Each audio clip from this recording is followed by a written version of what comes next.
আজ হলো শ্রাবণ মাসের প্রথম সোমবার। আমি স্নান সেরে ভোগ রান্না করতে বসেছি। বাবার জন্য একটু পরমান্ন বানাচ্ছি। বাংলা ক্যালেন্ডারের চতুর্থ মাস হলো শ্রাবণ মাস। শ্রাবণ মাসের কথা মনে পড়লেই প্রথমেই মনে হয় শিব বাবা আর বৃষ্টির কথা। 12টা মাসই সব দেবদেবীদের উৎসর্গ করা হয়েছে, আর এই শ্রাবণ মাসটা হয়েছে বাবা ভোলা মহেশ্বরে। শ্রাবণ মাস হলো শিব বাবার অত্যন্ত প্রিয় মাস। পুজো শুরুর আগে ধূপ আর প্রদীপটাও জ্বালিয়ে দিয়েছি। এবারে একটু ঘি মধু মাখিয়েই করাবো শিব বাবার স্নানাভিষেক।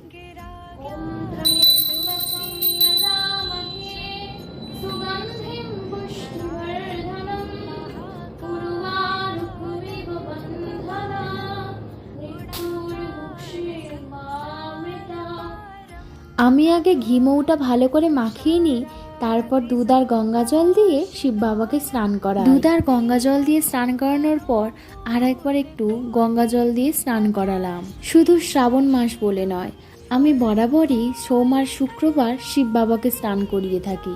বাবার স্নান অভিষেক হয়ে গেছে, এবার একটু আতপ চালও বাবার মাথার ওপর অর্পণ করলাম। শিব বাবার এই মূর্তিটা আমাকে আমার শ্বশুরমশাই 2 বছর আগেই দিয়েছিলেন। সেখান থেকেই আমি প্রতি শ্রাবণের প্রথম সোমবার করেই বাবাকে স্নান করাই। আষাঢ় মাসে বৃষ্টি হলেও শ্রাবণ মাসে বৃষ্টির পরিমাণ আরও বৃদ্ধি পেয়ে যায়। গ্রীষ্মের প্রচণ্ড তাপদাহ থেকে এই বৃষ্টির জলে বিশ্ব ব্রহ্মাণ্ড যেন এক নতুন জীবন ফিরে পায়। বিশ্ব প্রকৃতি সবুজে সবুজ হয়ে ওঠে। আর এই জন্যই হয়তো শিব বাবার কাছে শ্রাবণ মাসটা খুব প্রিয়। এছাড়াও কথিত রয়েছে শ্রাবণ মাসেই নাকি হয়েছিল সমুদ্র মন্থন। সমুদ্র মন্থন থেকে যেই বিষ উঠেছিল, সেই বিষ মহাদেব ধারণ করে হয়েছে নীলকণ্ঠ।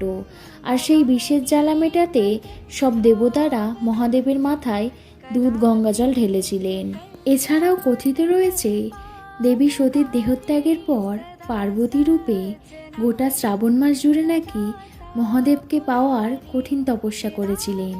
আর সেই তপস্যায় সন্তুষ্ট হয়ে মহাদেব দেবী পার্বতীকে বিবাহের প্রতিশ্রুতি দিয়েছিলেন এবং মর্তে আসেন এই শ্রাবণ মাসে দেবী পার্বতীর আলয়ে।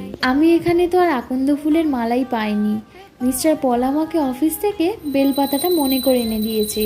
আর আমার শিব বাবা তো একটা বেলপাতাতেই সন্তুষ্ট। বাবাকে স্নানের পরে ফুল, আতপ চাল, বেলপাতা অর্পণ করে ভোগ লাগিয়ে আরতিও করে নিয়েছি।